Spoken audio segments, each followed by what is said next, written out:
Hello friends, hopefully आप सभी लोग अच्छे होंगे। तो ये क्वेश्चन नंबर 8 मैंने लास्ट वीडियो में आपको होमवर्क दिया था और इसको बोला भी था कि ये क्वेश्चन जो है कॉन्करेंट लाइंस पे जो है बेस्ड क्वेश्चन है। हालांकि इसका एक फार्मूला होता है बहुत आसान सा, determinant something determinant equal to 0, मैंने आपको बताया भी था।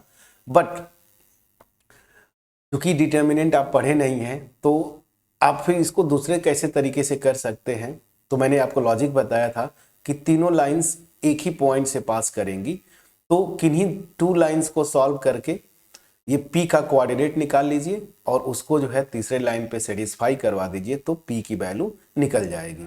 तो चलिए अब सोल्यूशन, मैं मैक्सिमम हिंट तो दे ही चुका था, तो सोल्यूशन बड़े आसानी से निकल जाएगा। तो मैं यहाँ पे लिखता हूँ गिवन लाइन्स आर। पहली जो लाइन है वो देखिए 3x प्लस वाई, और इस 2 कांस्टेंट टर्म को इधर लेते जाइए क्योंकि हमें सॉल्व करना है दिस। सेकेंड लाइन जो है मेरा px plus 2y, this is equal to 3, ये सेकेंड लाइन है। और थर्ड लाइन मेरी जो है 2x minus y, this is equal to 3, ये है मेरी थर्ड लाइन। मुझे क्या करना है कि इस P का कोऑर्डिनेट निकालना है, तो 1 और थर्ड को आप सॉल्व करेंगे। तो क्या करेंगे देखिए, यहां से मैं 1 और 3 को ऐड करूंगा, वी गेट बाई, आप पूरा लैंग्वेज लिखिएगा, by adding 1 and 3 we get, क्या मिलेगा देखिए। इन दोनों को मैं डायरेक्ट करता हूं, इन दोनों को ऐड करेंगे तो y से कैंसिल हुआ, 3x और 2x कितना हो जाएगा 5x, और इधर देखिए 3 प्लस 2 कितना हो जाएगा 5। सो दैट मीन्स x की वैल्यू मेरी आ गई 1।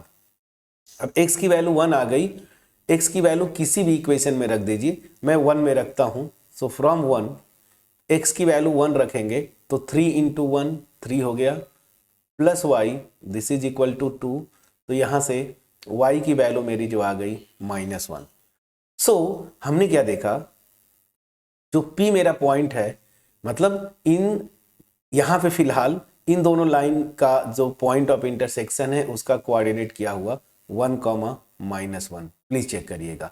तो P यही मैं बोल रहा था कि इसका कोऑर्डिनेट्स आप निकाल लेंगे, और ये देखिए आपका निकल गया 1, -1।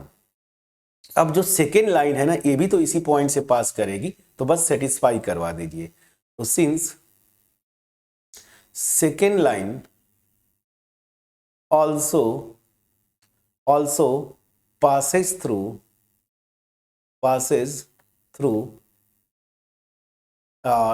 ये जो मेरा P है 1, -1, तो ये पॉइंट इस लाइन को सेटिस्फाई करेगा। तो इस लाइन के इक्वेशन में जहां x है वहां पे 1 एंड जहां पे y है वहां पे -1, जस्ट सिंपली रिप्लेस करिए, तो ये हो जाएगा P into 1 plus 2 into y की वैल्यू यहाँ पे देखिए -1 and this is equal to 3। So this will get from here we will get P minus 2, this is equal to 3, so this will imply P equal to 3 plus 2, that means 5। so आपका answer यही आया, P की value निकालना था, P की value जो है वो 5 आ गई। कितना आसान क्वेश्चन था ये, ठीक है। सो सिंपल सा लॉजिक है, और ऐसे लाइंस को मैं यहाँ पे साफ साफ लिखा था लास्ट वीडियो में ही, कॉन्करेंट लाइंस बोलते हैं, ठीक है ना। ऐसे लाइंस को क्या बोलते हैं, कॉन्करेंट लाइंस। ये n है, थोड़ा और क्लियर लिख दूं, कॉन्करेंट लाइंस, ठीक है ना। तो कभी कभी आप अगर अच्छी बुक्स, जब आप जेई वगैरह का प्रिपरेशन करेंगे या कॉम्पिटिटिव एग्जाम की, तो वहां पे कॉन्करेंट लाइंस का कंडीशन देता है डिटर्मिनेंट फॉर्म में, उससे और इजीली कर ले जाएंगे आप। एमसीक्यूज के पॉइंट ऑफ व्यू से वो वाला ज्यादा अच्छा है, बट ठीक है, ये भी कॉन्सेप्ट बहुत बुरा नहीं है। अगर आपका कैलकुलेशन फास्ट है तो फिर मेरे ख्याल से इस मेथड से भी आप कर सकते हैं। कितना अच्छा क्वेश्चन था ये। तो P की value we get 5। Now moving to the next question, question number 9।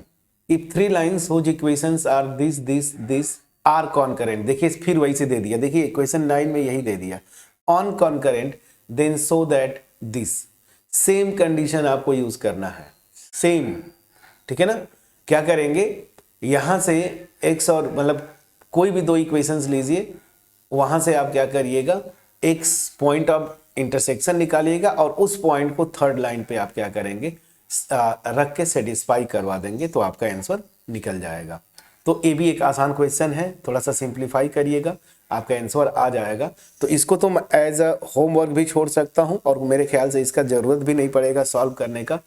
तो क्वेश्चन 9 में आपको होमवर्क छोड़ूंगा, सेम इसी पैटर्न से आप फॉलो करेंगे। अब मैं आता हूं question number 10। Find the equation of line through the point this and which make an angle of 45 degree with the line this. ये भी एक अच्छा क्वेश्चन है। सिंपल सी बात, देखिए जितने भी इक्वेशंस ऑफ लाइंस निकालना होता है हम लोग पॉइंट स्लोप फॉर्म का कॉन्सेप्ट यूज कर रहे थे, यहां पे भी वही होगा। उस लाइन का इक्वेशन जो इस पॉइंट से पास करे और वो लाइन इस लाइन से 45 डिग्री का एंगल बनाती है, तो आपको पता है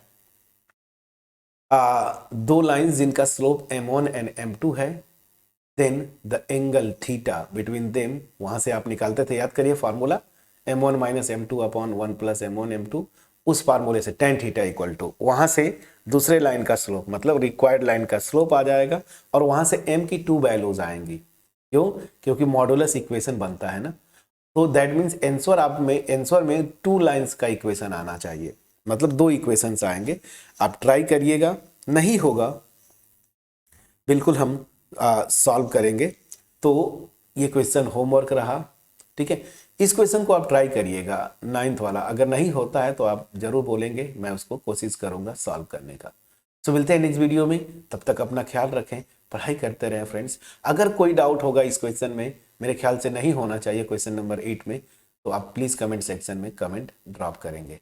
तो मिलते हैं नेक्स्ट वीडियो में, तब तक अपना ख्याल रखें। Thank you so much friends for watching my videos.